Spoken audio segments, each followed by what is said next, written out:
IPL 2026లో దిగ్గజ captain Mahindra Singh Dhoni ఆటను చూడగలమా అన్నది క్రికెట్ అభిమానులందరిలోనూ పెద్ద ప్రశ్నగా మిగిలింది. అయితే ఈ ప్రశ్నకు ధోని తనదైన శైలిలో ఒక ఆసక్తికరమైన సమాధానం ఇచ్చి అందరినీ ఆశ్చర్యపరిచాడు.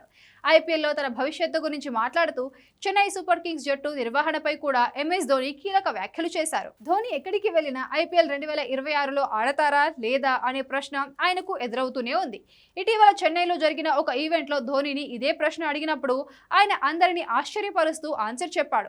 తనకు మరో 5 సంవత్సరాలు క్రికెట్ ఆడడానికి అనుమతి లభించిందని, అయితే ఒక సమస్య ఏంటంటే డాక్టర్ కేవలం కంటి చూపు కోసం మాత్రమే అనుమతి ఇచ్చారన్నాడు. శరీరం కోసం వారు అనుమతి ఇవ్వలేదని, కేవలం కళ్లతో మాత్రమే క్రికెట్ ఆడలేనని నవ్వులు పూయించాడు. ఈ వ్యాఖ్యలు ధోని తన శారీరక ఫిట్నెస్ గురించి హాస్యభరితంగా చెప్పినప్పటికీ తనకు ఇంకా ఆడాలనే కోరిక ఉందని స్పష్టం చేస్తున్నాయి. అదే ఈవెంట్లో ధోని చెన్నై సూపర్ కింగ్స్ జట్టు భవిష్యత్తు ప్రణాళికల గురించి మాట్లాడాడు.